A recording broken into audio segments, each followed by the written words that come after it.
Well, what's going on, everybody? Thank you for tuning in this week. Got a great show for you. Kick things off with Bill Paring. He's an expert on the Victorian Christmas that takes place every year in Guthrie, Oklahoma. So we talked to him a little bit about that. I think you're going to find it interesting. I know that Clint and I did.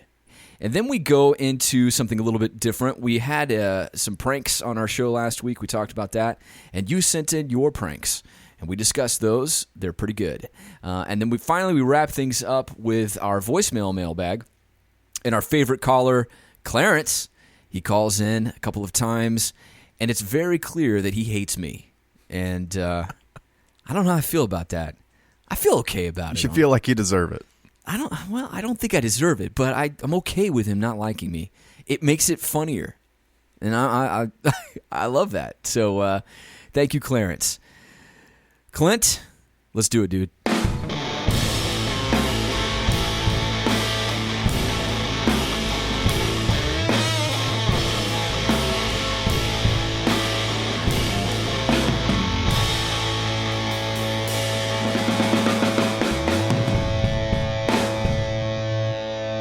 All right, welcome to The Topic Is Yours. Thank you for joining us again this week. We certainly do appreciate it. Happy Christmas. Merry Christmas. Whatever part of the world you're in, Merry Christmas to you. We're continuing to celebrate the season, The Topic Is Yours style. Now, I know that we've got listeners all over the world, but we're going to stick to something a little bit more regional today. As you know, many of you may know, we are an Oklahoma podcast, proudly Oklahoma. And we're going to talk about something very unique to this state here just momentarily. But in the meantime, give us a call at 405-730-TOPC. Give us a call, leave us a voicemail, tell us what's on your mind. We will respond to that sometime, perhaps. Again, 405-730-TOPC. All right, so we are in Oklahoma, and we're very lucky to have today a very special guy. His name's Bill Paring. And Bill he's very active in the arts community in Guthrie, Oklahoma. Isn't that right, Bill? That's right. Guthrie, Oklahoma. Guthrie, Oklahoma. And you've taught there for 24 years. Is that right? That's right. I'll be finishing my 24th year this year. That's incredible. Yeah. You look remarkably great to be taught 24 years. Well, thanks. Yeah. Hey. It's been a lot of fun. Are you sure about that? Oh, yeah. Yeah. It's a great bunch of kids, great bunch of parents that I've had over the years, and we've been pretty blessed to have a good time. Good, very good. So Oklahoma has a unique history, a very cool past, and so the town of Guthrie, we've got a Victorian Christmas. Now, why do we have a Victorian Christmas? What is a Victorian Christmas? And et cetera, et cetera. Fill in the blank for me, buddy. I will tell you what I know because I think I'll just mention that I'm not originally from this area. I'm actually from South Texas, so everything I know about Oklahoma I've learned since I've been up here, but been here long enough now to figure a few things out. Right. Guthrie, of course, is the original territorial capital. Back in the 1800s, whenever they had the land run, Guthrie was the place. It was kind of the jumping off point, and they became the territorial capital and were for many, many years. And one of the things that was kind of nice about it was, of course, at that time it was the Victorian era, and they had the architecture that was built in that town. A lot of very neat buildings, some very unique. The architect, I believe his name is Foucault, designed a lot of the buildings in there, and it just really became a gem. Kind of the Queen of the Prairie, I think they called it. Yeah. Way back then. It still is. Honestly, it's a neat place. But through the years, when Oklahoma City became the capital, Guthrie kind of never really grew very big because, of course, it's stepsister to the south. Got a lot bigger, but Guthrie kind of began to realize its potential with its architecture and started pushing the idea of, hey, this is a historical place. We have these Victorian buildings. What if we kind of really celebrate the year, and particularly the month of December as a Christmas? Yeah. I know when I came to Guthrie about 24 years ago, they were really starting to bank on this, and they started to have these month-long celebrations, Victorian celebrations. There's a theater, a professional theater in Guthrie called the Pollard Theater. Yes. And they had a guy named Stephen Scott, who's I believe is from Norman, and he adapted Charles Dickens' A Christmas Carol into a territorial Christmas Carol. Yeah. Set in Guthrie. Cool. It starts off with a a family who's moved to Guthrie. We're in the land run. And they are celebrating Christmas kind of on their own, and they have some visitors. And one of the guys that comes to visit is a guy named Charlie. Hint, hint. There you go. And he tells a story about the original Christmas Carol that took place there in Guthrie, and of course they have Scrooge and all that. And it's been going on now for well over 20 years. Incredible. They're really enjoying that, and so that's an ongoing thing. And then there was a family who went some other places in United States, and they saw what was called a Victorian walk, and it was basically a chance to recreate some scenes from the Victorian era, if you will, and put them in storefronts, to have some people dress up in Victorian garb with the dresses and the suits and the top hats and just, look very romanticized. And it was wonderful. We had some really neat eating places in Guthrie. So the whole downtown just became lit up, and it's a chance to kind of come down and walk around. And you've got people who are selling peanuts, and you've got all the stores are not selling. They're actually giving away hot wassail and hot chocolate and just kind of a neat evening. So the whole month of December, in fact, it kicked off right the Saturday after Thanksgiving. They elect a territorial governor again, and this year they elected a junior territorial governor. So I think it's an 8th grader from the Guthrie Junior High they got in there. And it's just all a chance to just really celebrate the idea of Christmas, and so it's a lot of fun downtown. Yeah, it totally is. I've never done it, but I mean, I've been down to Guthrie several times, and it really is just such a cool little town because it feels like it absolutely has embraced its past. And we were talking a little bit earlier. When Guthrie lost the capital and the capital became Oklahoma City, it sort of went into a little bit of a depression. It tried to change itself and become more modern, quote unquote. And they realized, why are we doing this? We're throwing away a wonderful past, really cool architecture. And as they transition back to that, it's thriving. I mean, it honestly is. It's just such a cool town to go visit. So the trolley goes up and down the streets, checks out Christmas lights. You can walk up and down all the time. Everybody's friendly, and it just sounds like a really cool thing to do. So it really is. I mean, it's been kind of a renaissance, and it's kind of ongoing. I mean, like anything like this, it's driven a bit by economics, obviously. Sure. And there used to be some storefronts downtown that they've gone out of business or things like that. So they turn them into other things. There's some great antique stores, right?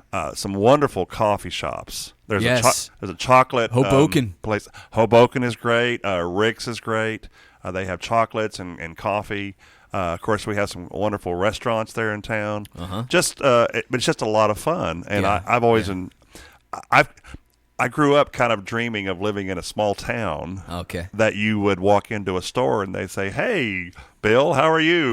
Right, or whatever, whoever it is, and hey, Sure. do you want your usual? You want your? Sure. I'm like, yeah. I mean, you don't get that in a big city a lot of times, but in Guthrie, I can't hardly walk anywhere without somebody recognizing That's cool. me or knowing what we're about. Yeah. And they usually always ask about, hey, how's the choir or how's the school? Yeah. Or what are you kind of up to? But more than that, it's just the fact that they have embraced their history. Yeah, I love that. And they've fixed, like I say, they fixed the storefronts up. They've discovered some beautiful architecture inside the buildings that they, like you say, they had covered up. Right. Because I guess they thought, oh, well, let's put these drop ceilings in. And they Sure. took them out. Oh, look, there's beautiful There's ceilings 10 in here now. ceilings. Yes. Those are great. Unbelievable. Aren't they great? They're incredible. Yeah. I love walking into the different stores and just looking up and seeing all the different fronts. And there's a continual renaissance of that. They keep working to bring all of that beauty back into fruition, and it's kind of neat. We're really starting to embrace the arts up there, as they should. I looked into buying a house up there many years ago, and just because I was just in love with the architecture. Well, you should have come. I wanted to, but then I realized I'm very unhandy. Oh, and so even though things are beautiful, they tend to break. Yes, I can't fix anything. Well, our first house we purchased up in Guthrie was built in 1920s. Yeah. And it was one of those, they put the gray carpet in. Oh, and they yeah. painted the walls pink and wallpaper. Yeah. We stripped all that off and took the carpet up and discovered, oh, look, this is really nice wood floors. There you go. And it just turned out to be gorgeous. Yeah. Oh, no, I'd seen some that have been restored, and it's like, this is gorgeous. They're unbelievably cool. So, yeah. So December 16th, if you're in the area, bring your family, go up to Guthrie, walk around the town for free. You're going to love, of course, walking around is free. Get some free wassail, buy some peanuts, check out some Christmas lights, wave to people. Isn't that right, Bill? That's right. There'll be a lot of people around. Of course, I realize it all kind of depends on the weather, but even if it's a little inclement weather, which Oklahoma can be from time to time, sure, it'll be fine. Most of the storefronts will be open. We have a special group that I direct called the Victorian Singers. It is a group of high school kids who meet. In fact, we started singing back in September. How cool. To get ready for this. And we have about a 45, 50-minute set of old Christmas carols. Really? And we'll be singing in the Pollard Bed and Breakfast. It's an indoor lobby area, and we're going to be singing there for probably 2 or 3 hours. Off and on. I mean, we got to take a break every once in a while. Saturday the 16th. Yeah, it'll be a lot of. It's right next to the Pollard Theater. Right there. And but there's a lot of places you can go in and get out of the weather if if it's raining or. Do you know will they be playing the Guthrie Christmas Carol or Victorian Christmas Carol? The Christmas Carol, it runs all the way through the 23rd of December. I believe it's on 8:00 on in the evenings. Man, I think they might have some Sunday matinees, but. You can find all that out at the Guthrie website, just things like that. It's it's a lot of neat things happening. More than that, it's just I kind of enjoy going downtown because people do come through. Yeah. And I'll be sitting in the coffee shop, just having a cup of coffee or whatever, and somebody will walk in and they say, "Oh, look," and they'll start ordering. I'm like, "Where are you from?" And they'll say, "Oh, we're from North Carolina, or we're from Georgia, or we're from Virginia, or wherever." Even a few other foreign countries are coming up. Hey, great to have you here. They had never been here before. What a neat place it is. A lot of fun. It really is cool. I'll second that. My wife and I used to office in Guthrie, and we would see people with cameras every single day of the week walking up and down, taking pictures of the old architecture. It's a sight to see, Victorian Christmas or not. So, excellent point. Yeah, any day of the year, Guthrie's pretty. Guthrie's pretty, Guthrie's cool, and I really like it. So take your family, go down there the 16th. That's this coming Saturday. Walk around, have a great time, listen to the choir, the Victorian Singers, go see a play. It's going to be a great night. Bill, thank you so much for being here with us. We really appreciate it. You bet. I really enjoyed it. Hey, so did we. Thanks a lot. I would mention one last thing. I forgot to mention it, but one of the unique things about living in a town like Guthrie is we've got this place called the Scottish Rite Temple. Explain that. It's the largest Masonic temple in the United States. And you'd think, wait a minute, what? Guthrie? Small town? Yeah. It's huge. They actually let us sing in there. The auditorium seats about 1,600 people. Wow. So if you ever go, now it's not downtown. It's off of downtown a little bit to the east, but it's at the head of the street, Oklahoma, which is the main street coming downtown. You really need to drive around and kind of go, wow. This. When I first went there, it's like, oh my goodness. And so we sing in there, have auditorium, but. Maybe not at Christmas time, but some other time. I just need to mention that because it's a great place to go. Oh, I'm glad you did. No, Guthrie's just full of surprises. I love it. Check out our website, topicisyours.com. Navigate to this episode. We'll have all this information up there. Bill, is there a website that people can go to check this out? I think the Guthrie, you could say it again, the Guthrie Territorial Christmas might be, or they Google just Guthrie Chamber of Commerce. Any one of those will send you to the right places. Yeah, there's actually a website. But it's Guthrie Victorian Christmas something. I found it earlier. Yeah, it should not that hard to find anymore. It gets true. More and more all the time. Yeah. But again, topicsyours.com, you'll find it there. This has been a blast. Yeah, I appreciate thanks. it. I appreciate it. No, thank you. All right, stick around, Clint, and I'll be right back. Yellow Rose Amplification has been annoying neighbors since 2014. These high-quality, handmade tube amplifiers are at home on stage, in a studio, or in your bedroom, and they're built to last a lifetime. Yellow Rose amps are proudly built in Oklahoma with a Texas state of mind. Exclusive to the Topic Is Yours listeners, Yellow Rose is offering a 10% discount on their flagship amplifier, the RJC10. Check them out at yellowroseamps.com and enter the code TOPIC at checkout. The code again is TOPIC. Yellow Rose Amps. The Rose rocks. All right, welcome back. Thank you, Bill. Appreciate it. Yes, thank you, Bill. By the way, now that he's out, I remembered something. Oh, that's nice of you. That's right. Last year, my wife and I were shopping down there, and this gang of high schoolers came in and broke out in song. It sounded really bad initially. Sharks versus Jets style. No, I'm just kidding. No, but it was Bill's Carolers. They came in and they sounded phenomenal. Oh, cool. So I'll second that. His singers sound really good. So if you guys get a chance, go enjoy that revelry. Revelry. You hardly got through that word. That one was hard right then for some reason. That's a hard word. I think I did it. You did great. Thank you. I'm more impressed that you were able to extract that from your brain. That was good. Anyway, so last week in the mailbag, we had a question regarding pranks. And Clint had some hilarious stories. They were very well received, hilarious. And we asked in the description of that episode for you to send us your pranks. And Clint says we've gotten quite a few submissions. Isn't that right, dude? That's correct. And so what we wanted to do is we wanted to take a second to say thank you to the listeners because we've got some hilarious stuff here.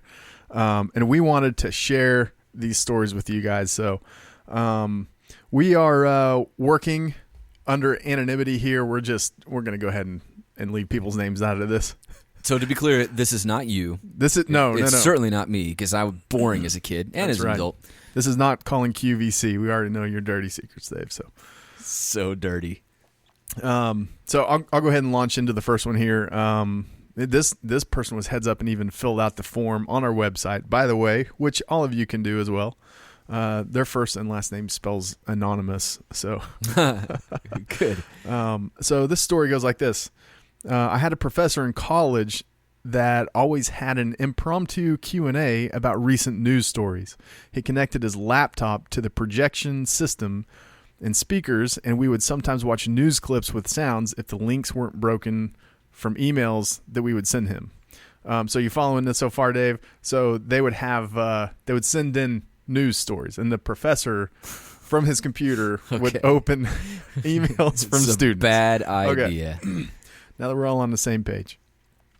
So this person continues. I had the bright idea to send a non-news link that would make everyone laugh. I like this already. I knew I didn't want to get caught, so I sent the email from another student's laptop during room check. I was an RA at the time.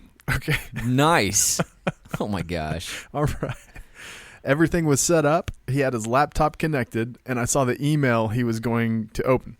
I was so excited I couldn't wait, but then I thought, what if it isn't funny?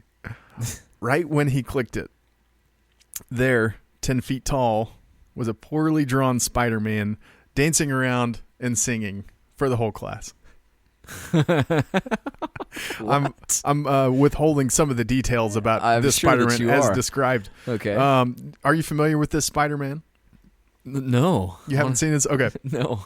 It's an old meme. It's really not new, but it's ridiculous and hilarious. Okay. Hilarious maybe depending on the time of day, but we would maybe say he's lighting loafers. If Spider-Man wore loafers, which he does not, so he's maybe lighting the spandex. I'm making this worse. No, you're doing. I'm just confused. So I'm not that confused. We're gonna gloss over that one just to keep this one. But the class got a big laugh out of it for sure. Let's continue. Uh-oh. The writer continues, paragraph 2. Nobody laughed. That's good. That is good. Nobody laughed. Instead, the professor tried to rip out his laptop, but he was so flustered he couldn't, and the video kept repeating. Nobody laughed. Well, we're laughing now. He got so angry, he kicked a trash can. That trash can had a half-empty coffee cup in it, which made him even angrier. He yelled at us for being immature, and that he would never do this again, canceled class, and kicked the entire class out. Oh my gosh. That's a hissy fit. That is definitely a hissy over a fit. dancing Spider-Man. Yeah. That had a good ending. It had a very poor start. But man, that's hilarious. The best pranks are the ones that are like that go wrong. You know what I mean? Go wrong. Yeah, I mean think about it. I mean I guess like a good joke. Like I think it's so funny and this happens all the time. If I tell somebody a joke and it's not funny, Like I just say things that aren't funny, and that makes me laugh even harder. You know what I mean? Like if I'm ever in that sort of situation and I just bomb, that just cracks me up. Okay. It does. It does. Well, I've got a little bit more here. The writer, Anonymous, continues, I let him simmer down for a couple of hours before confessing, since I didn't want the other student to get kicked like the trash can. Hey, after last week, I can say that's a heads-up move. Good for you, Anonymous. Good for you, Anonymous. He didn't say much other than, why did you think that was a good idea? I don't remember what I said, but he did not get me in trouble. I think he was embarrassed for kicking a trash can across the room. 8 out of 10 would do again. Oh, that's so awesome. That is awesome. And I got a little PS on the matter as well. This professor is now I'm stripping out some more details here. Sure. He's now he's a state official. Okay. And we'll leave it at that. Okay. Well, very good. I'm speechless. I know. It's that's a good prank. Like I said, it's so good because it was terrible. Those are the best ones. So we've got another submission here. This one also is going to be anonymous. We're covering everybody's bases here. Did this person leave an actual name though? I'm not going to. No, you don't need to reveal the name. I just wonder if they did. You know what, Dave? We're going to sweep this one under the rug. This was not me. Okay, all right. And I'm not going to tell you any more about it. Okay, good. Also in this story, we're going to be stripping out names of people and companies, organizations that were involved in this. We're protecting everybody here at the top of the shores. Because I don't want to hear from anybody about this. That just goes to show, when you send us something, we protect you. That's right. Your cover will not be blown. 730 topic. Okay. Nice. 405. Got it. 405. All right. So this person kind of jumps into the middle of the story. Got to clean this up a little bit. So the gist of this is they had a friend, a roommate in college that would stay up till very late hours or very early hours, however you want to look at it, playing games, speaking into microphones while the roommate was still in the room, not being able to sleep because of this super inconsiderate roommate. So nice. He writes, did my roommates in this in? Who's your roommate? I would love to speak with them. So this person writes, this roommate, went out to eat, and I had lots of friends over playing games. So we used and this will take a little bit to explain, he used a phone service for the deaf. Okay. Got it. Do you know how this works? You type, and then the person on the end reads it to the recipient of the phone call. Very good. I'm impressed that you knew that. Did you do a little pranking with that yourself? Honestly, no. Okay. No. Okay, so that's correct. I used to work in a call center, and people would actually try and do fraud calls via that method. Okay. Well, this story is a little bit of fraud, but probably not in the real legal sense. So they used one of those services to prank this inconsiderate roommate. They pretended to be the company, the manufacturer of this game that this guy played all the time, telling him that he was flagged for having no recent game activity. And the game is World of Warcraft. So they asked him some questions, verified a few things, and promised some in-game compensation. And just really hyped it up for this guy to come home to some rewards for his account, all that kind of thing. So it says that he came home, excitedly told us all about this amazing turn of events and the loot that he would basically get for this game. And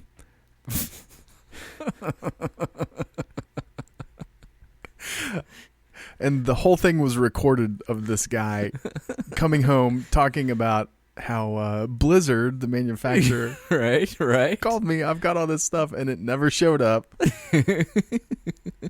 He was baffled as to why he contacted getting Blizzard. Flat. Didn't he? He did. I don't have those details here. Let me see. No, I don't have that. But Writer, please write back and let us know. Nothing messes up a nerd like that than that. You know what I mean? Like, because they live their life in that game, and they're getting loot. It's exciting. Nerds playing nerd games, sure. Yeah. You ever do any role-playing games, Clint? RPGs?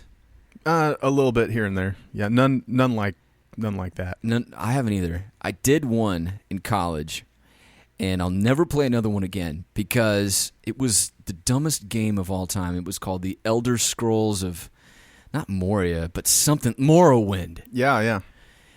And I wasted weeks of my life playing this game, and I realized, like, my low point was I hadn't bathed or shaved. I mean, it was terrible. I was like sitting in a pool of my own sweat or, just nastiness. And I realized I'd spent the last, 72 hours wandering the hills of Morrowind looking for a stupid battle axe. Oh. Dude, you got to go into this knowing it's going to be a huge time suck. Yeah, but I mean, I fell into the game. I fell into the world, and I wasted so much time looking for an axe, which I never found. A digital axe that you'll never get to use. A digital axe. It was the dumbest. It was just the dumbest thing ever. So, man. But I think if I had been in that moment and had been the recipient of a call from Blizzard or whoever made Morrowind, I would have succumbed to whatever, pranks that they would have given me. I would be like, yes, give me the axe, give me whatever. So I feel a little bad for that guy, but not really. Not really, yeah. Just trying to have some empathy here. The writer has indicated that service for the deaf has been utilized many times. So we here on the show do not advocate no, certainly not. Abusing those services for the handicapped. But if you want to actually be hilarious, if we got a voicemail from somebody like that, 405-730-TOPC, utilize that service, leave us a voicemail. I think it'd be funny, and we'll play it. We will play it. Wouldn't that be awesome? Oh, Dave. All right. Well, he said it, so we're going with that. Yeah, why not, right? Who cares? Any more pranks? That sews it up for this one. Again, those are some of the ones that I received. Please keep sending those in. Those are phenomenal. Those are probably the safest ones you can read. We love getting those. Yeah, I love reading those. Thank you. Yeah, thank you, listeners. We really appreciate it.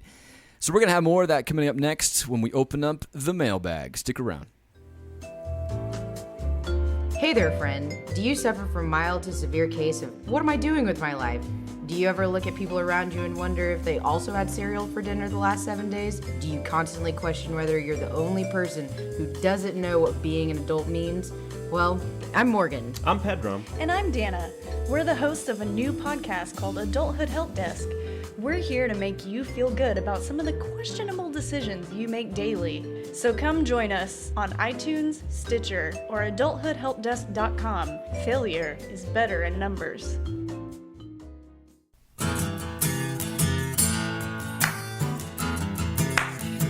We're gonna open the mailbag. We're gonna check some mail. Mail time. Welcome back. It's mail time, everybody. It's mail time, Clint. Mail time. Mail time. Nobody does it like you, Dave. That was a one and done situation. All right, but very special news. We've got apparently another voicemail from Clarence. Isn't that right? Clarence blowing up the voicemail. I love it. Thank you, Clarence. Thank you, Clarence. I love Clarence. Clarence hates me, I believe. Deep down in his soul, I think he hates me, but I love that guy. I love it. You might deserve it on some level with all the laughter you throw at him, man. Well, I'm laughing with him, I think. I thought I was laughing with him. You're laughing at him. Well, maybe a little bit of both.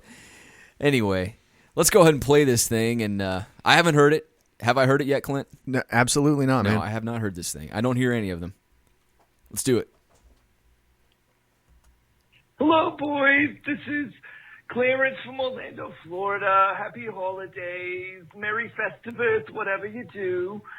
I just wanted to call and say I'm so sorry that I've been so busy with my schedule. I have not been able to put any correspondent time on the calendar. It is, of course, as David knows, it's dog showing season. And little Gus Gus is just taking up all of my time. So I'm looking forward to soon being able to teach you guys about something that I know about and give the listeners a break from David.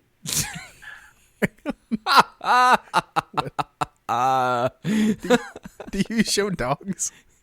Do I? No, I do not show dogs. Do you know this Gus? No, I don't. This guy's got it out. He hates me. He's creating all sorts of false narratives about me. I love it though. It's funny. I cannot wait. I can't wait to actually talk to him. You seem like a dog showing kind of a guy. I'm gonna let the audience know that's not so far fetched. I can see why they think that, but no, I don't. I don't even really like animals. Okay, we got someone. We're not done yet. Oh boy. I called today to just ask a standard question. Of all of the Christmas gifts that you've ever gotten, other than this podcast that you clearly don't deserve, David, but good for you. That's why it's a gift. What is the most special gift you have ever received in the holiday season? I will tell you that mine is a Jack LaLanne juicer. It has changed my life. I've lost almost 200 pounds, and I can fly on a standard commercial airliner now, which is just wonderful. So I look forward to hearing at least one of your answers, and have a great holiday season. And I look forward to talking with both of you soon. Thanks so much. I'll hang up and listen. Bye-bye. See, you're laughing at him, man. You're laughing at him. No, Clarence, congratulations, buddy, on that tremendous weight loss, first off. And thank you again for your call. That's something we should all aspire to. Taking up one seat on the airplane. We should. No comment on the rest of that. Hats off to you, Clarence. Thank you for the call. We appreciate it. Proud of you. Well, I sort of answered this last week. My favorite was the original Nintendo I got. I forget, it was 86 or 87. But I'll tell you my second favorite, Clint, and then I want to hear from you, buddy. There was a few years later, the Super I'm such a nerd. The Super Nintendo came out. Oh, yeah. And I actually, my parents don't know this. Nobody knows this. I actually opened that present before Christmas. Dave. And I rewrapped it up. Oh, shoot. I know. I was so pumped. And so I knew it was coming, and I made sure to open that thing last. And man, I put on a show of gratitude. Nobody had a clue that I knew it was coming. It was like my greatest performance of all time. That's what you think. That's true. But I mean, it was awesome. That was a great year. Great Christmas. Yeah, man, I don't know how you do that, though. I love the surprise. I'm the kind that, like, you can tell me where you stashed the present for me, and I will not go near there because I love waiting to open it up. Well, I've outgrown that. That was about 20-something years ago, probably. Yeah, I've kind of always been that way. 20-something years ago, not just like last year that you got a Super Nintendo. Yeah, whenever it came out. When did that come out? Was that 90? I don't know. 93. It doesn't matter. I don't know. Maybe somebody will write in and I'm going to say know. 92. I'm saying 92 on that one. So I was young. Clarence is going to fact check you there. Let us know, Clarence. He's going to be our ombudsman. Yeah. So what's your favorite? So I did know that this question was coming. I honestly have a hard time nailing down what would be my very favorite gift. Because it's, when you're a kid, it's the awesome toys. When you're an adult, it's the, well, kind of still some awesome toys. I'll tell you what, Clarence, I'm going to do you one better. I've got one of my favorite Christmas memories that's happening here. So it was, as if you heard the first segment here, you know, or maybe from prior episodes, you know, we're in Oklahoma. We get all kinds of crazy weather. It gets cold. It doesn't always get super cold. So we will have ponds freeze sometimes in the winter. But this particular winter, this Christmas, I went out to my grandparents who have an acreage, lots of room, lots of hills. It's in the part of the state where there's some interesting terrain, and they've got a decent sized pond out there. And so this Christmas, what we did, my dad and some siblings and I went out and we went sledding. We took an very antiquated, very rickety old sled down the hill and just slid straight across this huge pond. That's cool. To the other side. Oh, yeah. Dude, that sounds like a Norman Rockwell painting. You lived in a Norman. You know who that is? I do know. Okay, Bill was talking about it, and I was thinking about it. Stare on me. No, yeah, I was incredible. I didn't think Norman Rockwell really fit the Victorian scene, but I was thinking that same thing.